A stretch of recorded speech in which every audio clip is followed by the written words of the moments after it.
Je vous fais un petit coucou aujourd'hui en lien avec qu'est-ce que les gens me demandent beaucoup actuellement. Vous entendez mon chum avec sa scie à chaîne, sa scie mécanique en ce moment.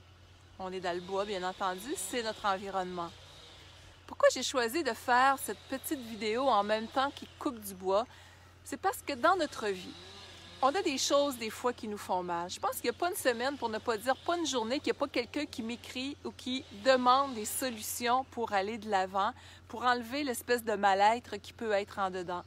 Mais quand je regarde mon chum, mon amoureux pour mes amis à l'étranger, c'est l'expression québécoise.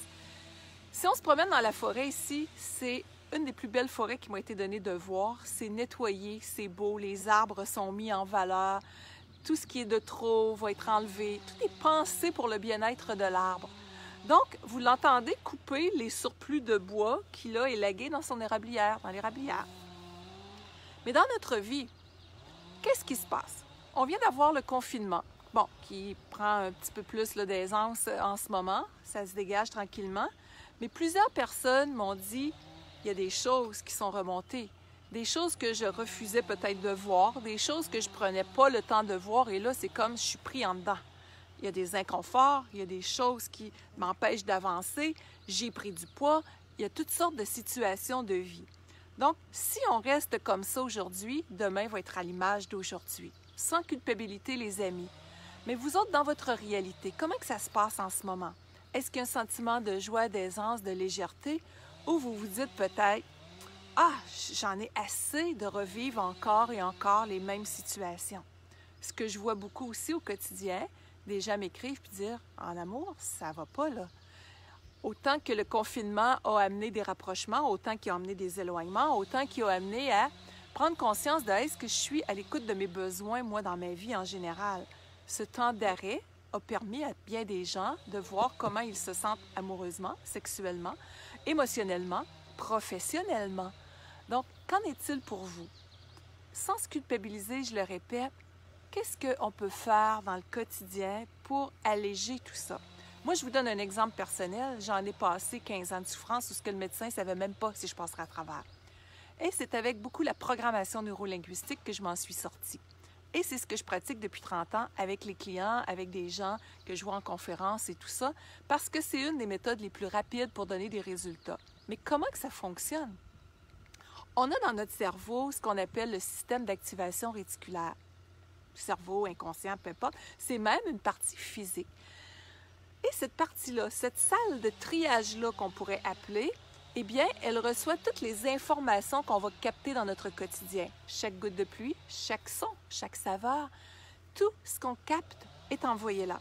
Mais on ne peut pas garder tout ça consciemment. Le mental n'arriverait pas à gérer ça. Donc, qu'est-ce qui se passe? La petite boîte ici garde ce qu'on croit notamment, en priorité. Par exemple, si une personne ne se croit pas méritante en amour, ne se croit pas aimable, il va se passer quoi? Elle va attirer des gens pas capables de l'aimer. Elle va se retrouver dans des situations où est-ce qu'elle va se sentir de trop abandonnée, rejetée, pas aimée. Pourquoi? Inconsciemment, la programmation qui reproduit ça a besoin de nous prouver qu'on a raison. Elle ne veut pas nous décevoir, même si c'est complètement absurde. Donc, quand vous vivez quelque chose de désagréable, c'est de s'observer agir et agir, certes, mais c'est facile. Bien, je dis c'est facile pour moi parce que j'ai l'expérience d'aider les gens rapidement, efficacement, mais de défaire ces programmations-là. C'est possible de défaire ces programmations-là au lieu de rester pris dans des mal-être pendant longtemps. Et la bonne nouvelle, moi, je regarde la manière dont je travaille. Bonjour tout le monde qui est là. Je vous reconnais au passage. C'est toujours plaisant de vous savoir là. Merci pour vos petits likes, vos petits pouces qui me permettent aussi de savoir que vous êtes là et qui permettent à la vidéo d'être encore plus vue, si on veut, selon les principes de Facebook. Alors, parenthèse. Donc, moi, j'en avais pas d'outils dans les années difficiles. J'avais pris du poids à l'adolescence, vécu beaucoup d'intimidation à caractère sexuel. Il y a d'autres personnes qui... puis je faisais des crises de panique, d'angoisse à répétition. Et j'ai vécu comme ça dans un mal-être profond pendant si longtemps. Mais il y a bien des gens qui ont vécu toutes sortes de situations où est-ce qu'ils ont eu de la violence physique, psychologique, d'autres ne se sont pas sentis compris. Et là, pense qu'il faut fouiller dans le passé encore et encore et encore. Il y a des approches comme ça, j'ai rien contre ça. Notre passé, on ne peut pas le renier, mais on peut, dans l'instant présent, changer les programmations avec des approches PNL Puis je regarde, les gens me disent à chaque fois quand je fais du coaching en ligne, j'aurais jamais pensé être si bien si vite dans l'heure qui se fait. Le changement est fait. La personne n'a pas besoin de commencer à retravailler. Là, il faut que je la maîtrise, ma colère. Il faut que je fasse attention, là. On ne marche pas sur l'eau, personne, comme on dit. Mais quand la programmation est défaite, la personne va voir s'il reste des traces de mécanismes. Des fois, c'est complètement parti. La personne ne se souvient même pas pourquoi elle a consulté. À peine, là. Peut-être c'est comme, à ta peu, j'ai de la misère à réaccéder à qu'est-ce qui était là tantôt. Donc, on peut transformer ces programmations-là. On peut lire, on peut assister à des conférences, on peut faire toutes sortes de choses. L'important, c'est que ça nous fasse du bien, s'en aller dans la nature. Bref, mais se choisir et de dire, si j'ai des choses qui vont pas bien en dedans, qu'est-ce que je peux faire aujourd'hui? Et le son est en train de nous le dire.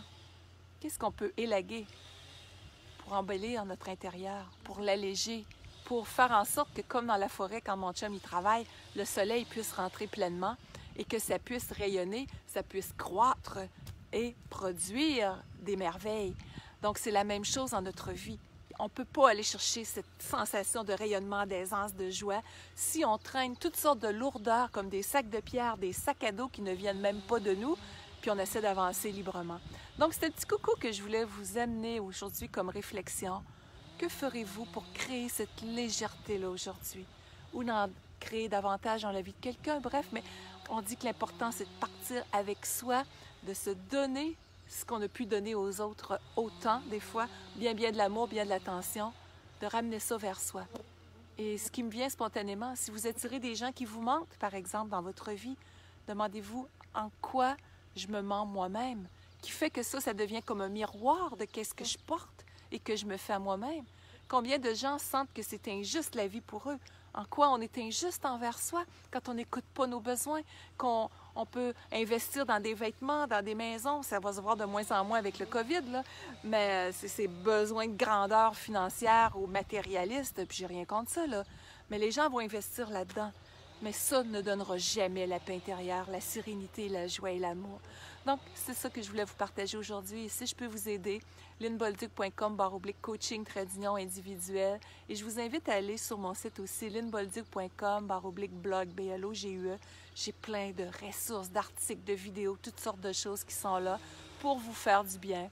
Alors, je vous invite à vous choisir et à faire de votre quotidien un oasis d'amour, de joie, de liberté intérieure, parce que la vie, c'est précieux.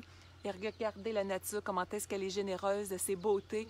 Alors, soyons généreux de nos beautés intérieures qu'on peut laisser rayonner.